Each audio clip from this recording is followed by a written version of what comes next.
I guess I got lucky, man. I guess so. Yeah. People filled up these spots really fast. I don't blame them. Yeah. Well, let's go in deep, let's see what happens today. Um, Okay, let's do it. I feel like meditation helps calm my anxiety and fear. yep, Um, for sure. There's a lot of that comes up whenever your pelvic floor or parts of your body stop working the way you expect or they're in pain and all of that. The yeah. fear is a natural response. So part of the process, which I think you're probably seeing that now, is what we call pain reprocessing therapy.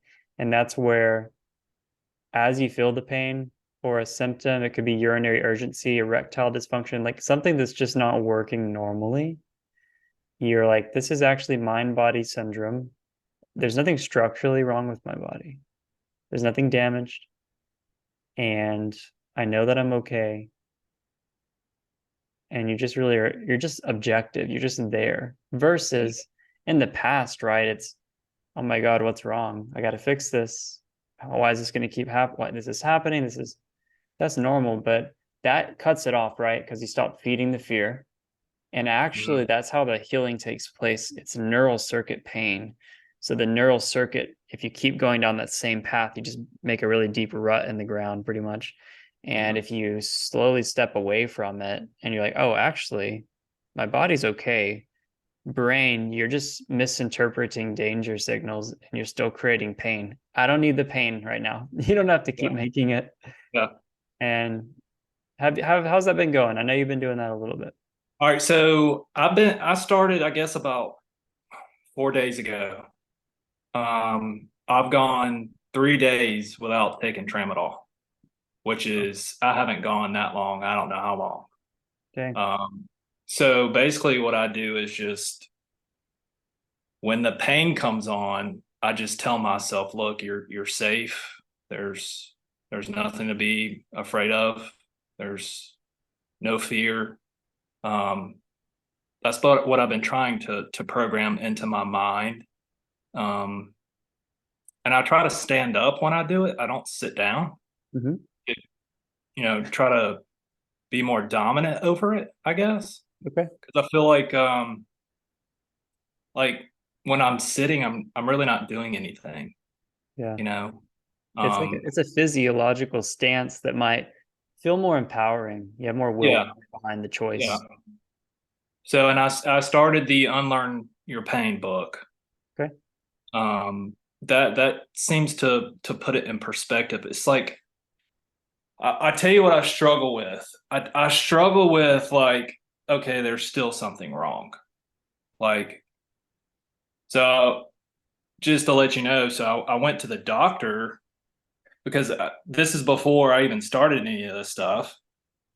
I was like, what am I missing here? Like, let's do a. I just want to get a scan of my whole back, make sure there's no pinched nerves. I want to check out my brain. Like, this is how messed up I've been because Yeah.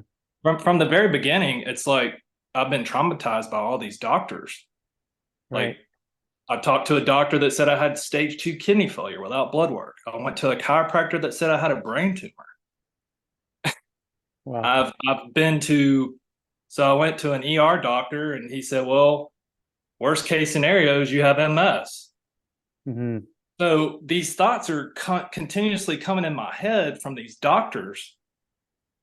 So this MS has always been in the back of my mind. Like, what in the world? Like, could I have MS? Like, is this causing my pelvic floor dysfunction? So, and I have this back pain, and it's not the back; it's the muscle. It's the muscle beside the spine. It's almost like a stress knot that goes down beside the spine. Yeah. So I went and had an MRI on Monday, and it came back that I had like these lesions in my brain. Like, what the heck, man? So now I'm thinking, golly, I've got MS now, but I've got to go see a neurologist. The neurologist doesn't think I have it. I mean, I don't think I have signs that I have it. I mean, maybe people have lesions in their brain that are completely normal. I don't know. This But is that's like, yeah, thanks for sharing all that. I mean, this is so real and this happens. to people all the time in Western medicine because most physicians and specialists, they're well-meaning. They're like, we want to help you get better, but most of them don't understand mind-body syndrome. They were trained in an allopathic medicine filtered perspective where like we need to treat the body part that has a problem with it. Mm-hmm. And that worked whenever there were infectious diseases and wars, and it makes sense like why that model was created. But Yeah. now most people are safer, like accidents don't happen as much. Most conditions are actually mind body syndrome created. They do create, like back pain, muscle tightness, the pelvic floor stuff, all those fall under, mind body syndrome as you're learning. And the Unlearn Your Pain book, what you're running into is that if you don't 100% believe like, no, this is mind body syndrome, my body's fine, then you have an internal dissonance. Part of you Yeah. is like believing it, and part of it's like, nah, these other guys are saying I don't. So again, the lesions in the brain, I'm not a physician, so I can't say exactly what that is. I could do some research, but definitely do some research yourself, see what the neurologist says. It could be that it's something that there are things called normal abnormalities. So like this happens in back pain all the time. People will get the MRI done. You're like, you have a herniated disc, you have this or that. What they don't tell other people, or most of the time the physician doesn't even know this either. If you take 100 40-year-olds, like 50% of them, there's a percentage that are going to have that normal abnormality, but they don't have pain. They're okay. Yeah. Yeah. So as we age and things happen and like our body changes take place. But again, you might need to do a little more research into the brain lesions. I don't have an immediate answer for that, but that could be potentially a normal abnormality. It may or may not be, but the point is when you start to empower yourself more with this information and things do seem to check out, even if it was potentially MS or something like that, the mind body syndrome practices only help you to create a really powerful center inside of yourself where you're not working from a place of fear. And Yeah. then, I mean, this is a different conversation, but if we're talking MS, we're talking stage 4 cancer, we're talking really extremely advanced, challenging situations that are structural. I look to Dr. Joe Dispenza, and there are thousands and thousands and thousands of people that are having healings in ways that even it's structurally based that modern science can't explain. So that's another conversation. I just want to point out the fact that there's possibility. Like you are your own doctor and you can literally, ultimately we create our own issues in our body and we have the ability to fix them. Yeah. Because the brain, the mind creates it. The mental and the emotional imbalances, they create blockages over time. So that's what I want to talk a little bit about though, right? Instead of, again, do a little bit more research, the brain lesions, I understand. Don't get scared about it right now, but do a little more research. And let's talk about, the anxiety and the stress. I know you've been dealing with these health issues, so they're crazy hard, but outside of that, we're like, okay, imagine we're not talking about the body issues. What other type of anxiety or stress are you dealing with? Mainly it's work. I don't have any family issues. Family life's great. I'm married with 2 girls. It's basically just trauma from the past. Like all this started like with that doctor that said I had stage 2 kidney failure. I completely just flipped my lid on that because it scared the ever living crap out of me. And it's like it started from that point on and it's just snowballed because I have fixated myself on that. Yep. And I fixated myself on that kidney failure for so long, even though that the blood work came back fine. Yeah. Even it came back fine. I fixated myself on that and I just spun myself out. Just anxiety and stress over it. I just knew I had it. And I guess it's just the fear of death that just because I've never had any health issues in my life. And then it's like all of a sudden I had this frequent urination, and then the frequency kind of went away. And then it started, I was burning when I would pee, and then my testicular pain. And it just kind of just snowballed from there. Just symptom after symptom after symptom. I'm like, what in the world's going on? And after 7 cystoscopies, man, I mean, 7 cystoscopies. That's And 3, like I think it's that's a fucking world crazy. record. I think you Yeah. should actually get like an award for that. Yeah, I mean, it sounds like I like having stuff put up my penis, man. It's you know, it's been tough, I'll tell you that. You Of know, course. mentally, um, anxiety, stress wise, yeah, it's been tough, especially down there. No, I mean, my feeling here is that you're learning a lesson here, right? To trust yourself and to know that everything's okay and to let go of the Mhm. fear.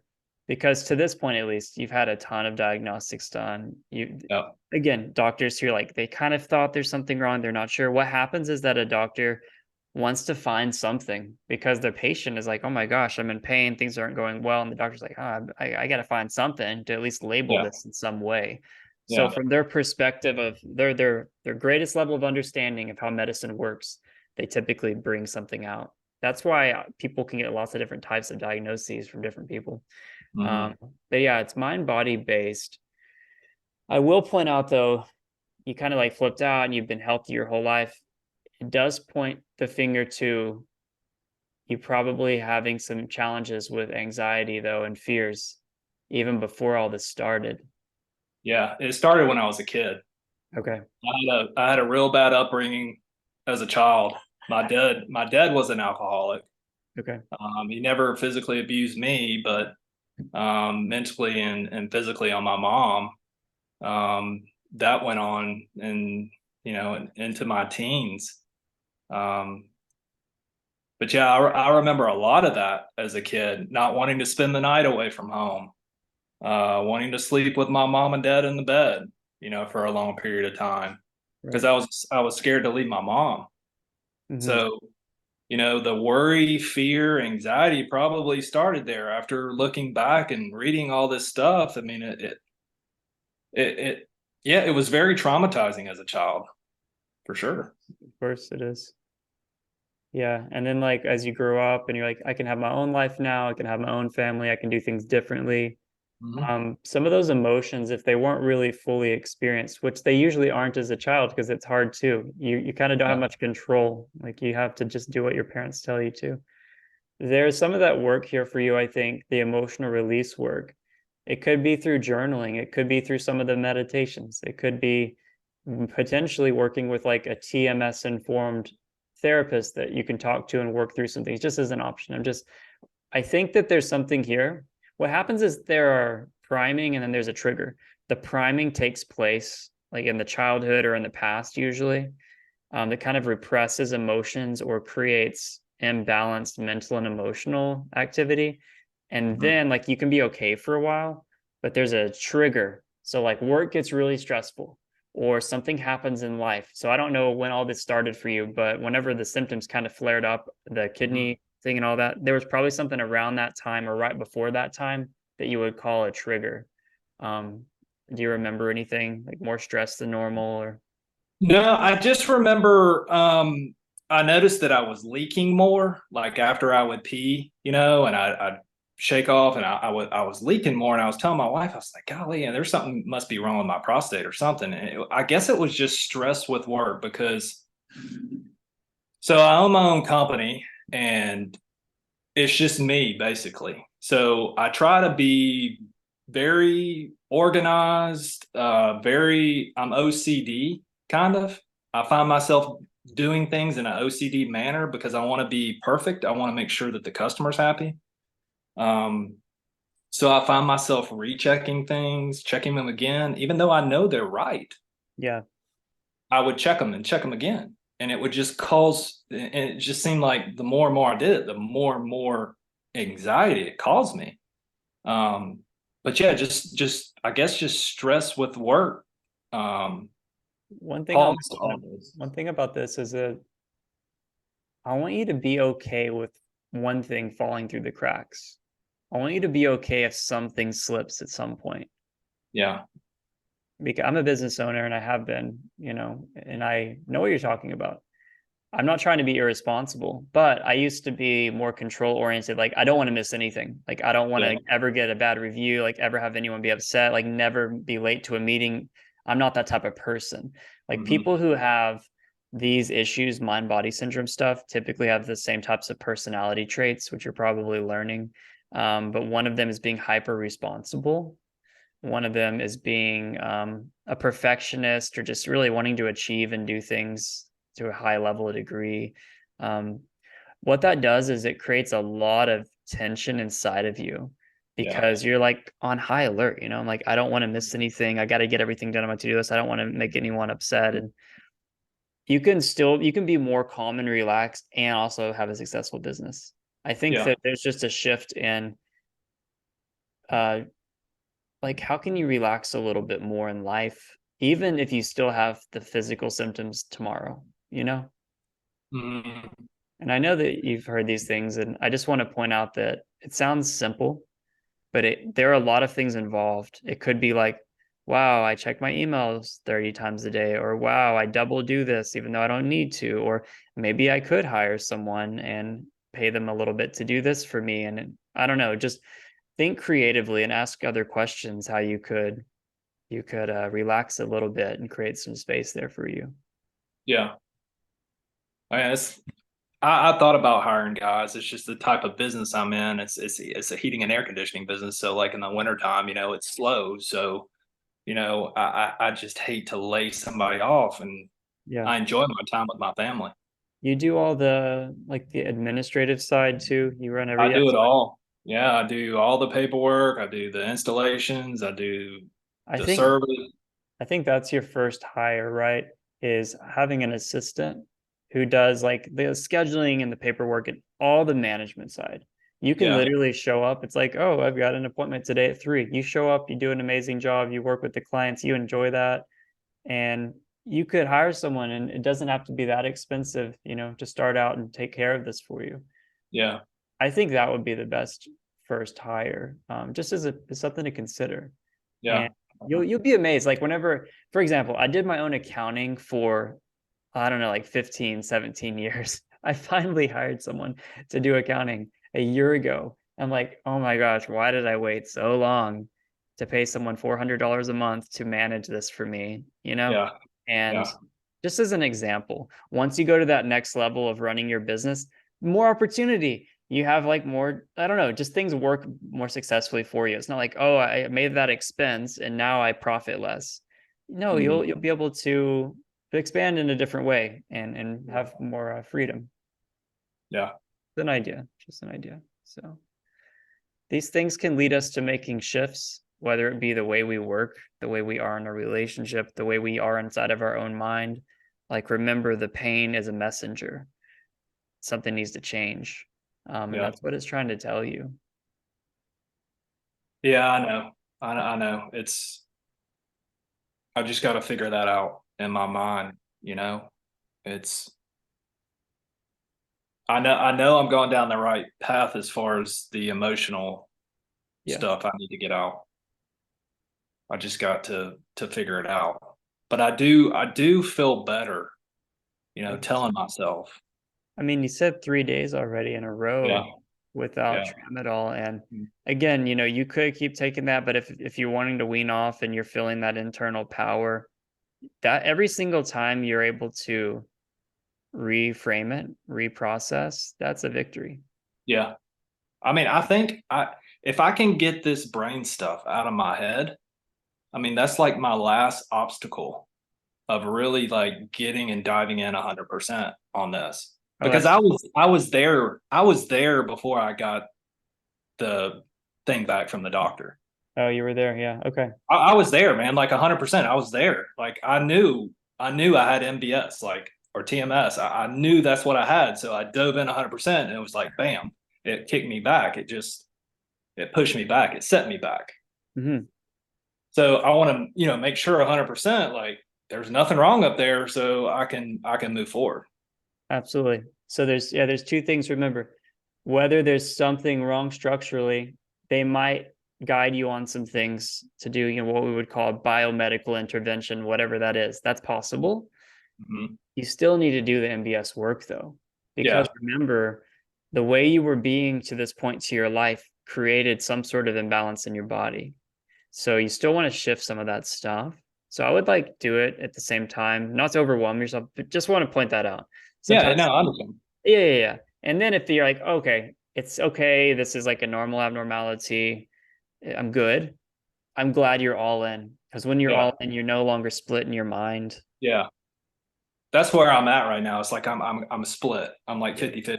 I'm trying it, but it's like at the same time my mind drifts off. Yeah, just soothe yourself, because here's the hard thing, or just a part of life. Like, we're all gonna die, right? It's a Yeah. transition where, from my understanding, we don't actually die, but our physical body does. And that, there's that Latin phrase, memento mori, and it's a reminder that you're going to die. And when you die before you die, you don't have fear of death anymore. Yeah. But what I mean is that even if someone's like, you have MS or you have a terminal disease, or how can you still show up and be in joy, and also know that you could change it, because there are a lot of people that are doing miraculous healings in everything, actually, which is really cool. That's why I love Dr. Joe Dispenza's work. I just mean, to not feel like it's a death sentence, or like, now I'm just stuck with this the rest of my life. No, you can empower yourself about any potential outcome that happens. Yeah. No, I know. I need to look at it differently. I've always looked at things with a glass half full kind of stuff when it comes to my health, because I've never had to deal with it. So, Right. here it is. I gotta Yeah. face it. Came out of nowhere, but it's here. And that's one thing I noticed. These things happen for a reason, though. Like, it's Yeah. for an evolution or a growth. And everyone on the other side of these mind body healing journeys is like, I'm actually grateful that that happened. That's hard Mhm. to hear and to say, like, when you're in it, Yeah. but you ultimately become a greater version of yourself, that it shifted you in some way, and you're grateful. So it's good to have that perspective too. Yeah. Absolutely. Yeah. Absolutely. Any final questions before we wrap up today, that I can make sure you're on the right path, or answer before we step off? No, I think that's it, Michael. I mean, I'm on a journey here. So, um, I'm ready to get to that other side. Now, when that happens, I don't know, but Yeah, I I'm know. gonna get there one way or another. You're gonna get there. Yeah, be fully committed to being whole, and it's happening. And I know it's like, there's a lot to figure out and work through, and just take it one step, one day at a time. And how can I find joy today? I think you said you have daughters, Yeah. your wife, your family, your life. I mean, if you can do something today, tomorrow, that you love, it's not like, when I finally get there, life will be good. It's like, Yeah. life's good, even though this is something I'm going through. Once I'm Sure. there, that's also really great. And I just want you to remember that, right? So you don't feel this weight of someday it'll be better. Make today great in some way. Okay. I appreciate it, Michael. That is awesome, Mike. Well, I'll talk to you later on. All right. Thank you, sir.